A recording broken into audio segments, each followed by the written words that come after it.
Stick around to the end of this video, guys, for an important message. Christian Hannah Horror.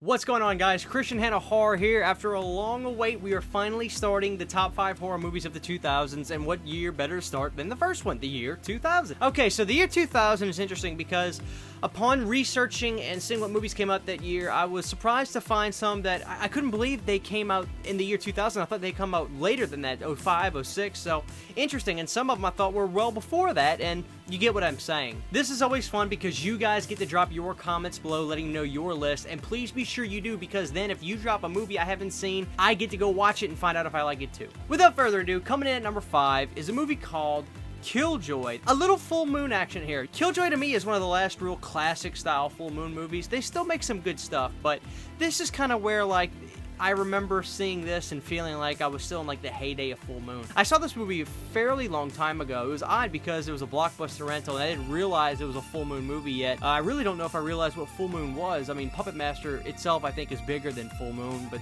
I digress. So Killjoy is a fun little clown movie. It's a clown movie in the style of Full Moon. I'll keep it short, I'll keep it sweet on that. Just know that you're going to see a Full Moon movie. So it's a little cheesy, but that's fine because that's what we horror fans typically like. Coming in at number 4 for me is interesting because this movie, I don't really think it's very great, but I still think it's an extremely well and fun movie to watch, besides the problems, which we'll talk about. That movie is Scream 3. Okay, so Scream 3, it's definitely not my favorite, and it's got problems. I think one of the biggest issues with Scream 3 is, you know, you create this perfect movie, Scream. It has a fabulous beginning, middle, and end. It tells this beautiful story.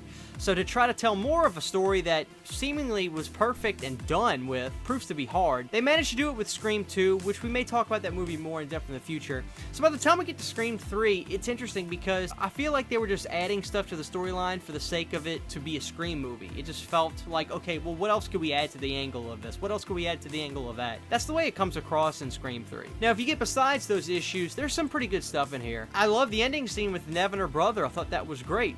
I like the beginning with Cotton Weary. I kind of like Cotton Weary. I don't know why. I just kind of felt like I would relate to his character. I don't know what that says about me. But all in all, Scream 3, it's an okay movie, but it's still got a high production value and some pretty good gore. Coming in at number 3 for me is a movie I finally recently saw, and I basically saw it in preparation for this video because I thought, well, I need to see it. That movie is Ginger Snaps. You know, Ginger Snaps, I don't know the following that this movie has. I don't know if it's got a big following. I don't know if it doesn't. I think Scream Factory put it out. I got just a little DVD of it. So I'll try to basically not say nothing about this movie because if you haven't seen it, please go check it out. I know it eluded me for as long as it's been out, so I kind of want to just say, check that movie out. Quite honestly, I really enjoyed Ginger Snaps. Okay, so the last two, I'm sure some of you kind of know which one's gonna go here or which one's gonna go there, but here we go. Coming at number 2 for me is The Final Destination. I love Final Destination. I thought this movie came out, I think, a little bit earlier. I felt like it was like 98 when it came out, but sure enough, it was 2000. Final Destination, man. This is a movie, like, when I watch it, I thought to myself, wow, why was this not thought of to do earlier? I just think it's a fantastic movie, and I love the little cameos in the movie. It's just great. Final Destination is a roller coaster ride, but the good thing about Final Destination, unlike a movie like Paranormal Activity,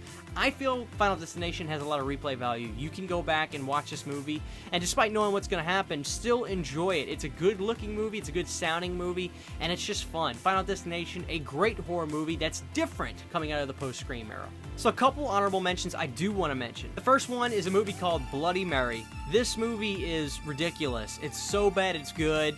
It's a ripoff of Sleepaway Camp, Friday the 13th. It's just a ripoff from A to Z. This movie has low production quality, low special effects, horrible dialogue, horrible acting, so it's awesome. Check that out, but just know what you're getting yourself into. The other movie I want to recommend for you guys to at least check out, that's Blair Witch 2: Book of Shadows. I've kind of been on record saying I don't like this movie that much, but I guess what I'm getting at is this. You know, it's got good acting, tells a pretty cool story, it's got a pretty good production value, but how do you make a sequel to Blair Witch?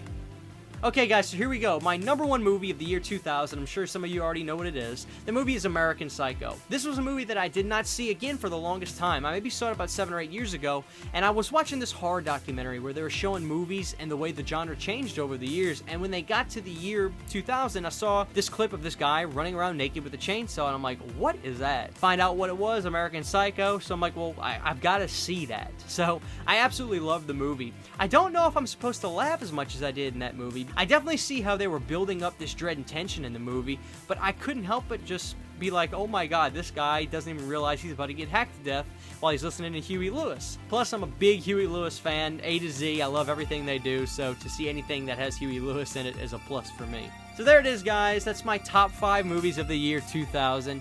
Please drop your list below, like I said. That way, if you have a movie it's not in my list that maybe I haven't seen, I get to check it out. Thank you guys for watching. Get ready to go through the years of the 2000s. It's going to be fun. Remember to stick around at the very end for a special message. Also, check the description for all the great stuff, Teespring. We'll see you guys later. So real quick, guys, I just wanted to mention that I have officially relaunched my Patreon and done it right. I want to apologize that I had made it before and I had a lot of problems with the site. Quite frankly, I didn't know what I was doing, but I've got it working correctly now. So you got a couple tiers I want to mention to you guys and see what you think. The first tier is just the $1 a month tier where you just give $1 to the channel once a month. I'll have your name show up in a box on every video thanking you for your contributions to the channel. The two other tiers are the $3 tier and the $5 tier. Now with both the $3 and the $5 tier, you will be able to, one, have your name put in every video just like the $1 tier, but you're also going to have access to all the music that you hear throughout the videos that I make. I write and record all of my music, and I've had multiple requests to hear the songs without my stupid voice talking over them. Songs like you're hearing right now. Check out this sample.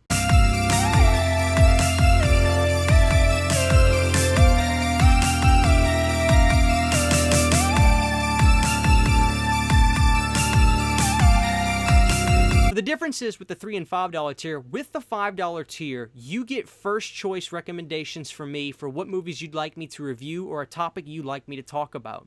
You can also request that I review a movie that may be in theaters since you're basically buying most of the ticket for me, and that's the least I could do. So there it is, guys. Just want to say that the Patreon is up, it's ready to roll, it's in the description. I'd love for you guys to become a patron for the channel, but don't feel like you have to. As always, I love you guys. Thank you for the support over the years. You guys mean the world to me. I'm looking at you guys in the eyes. You mean the world to me. I love you. This is Christian Henna Horror. We'll see you guys next time.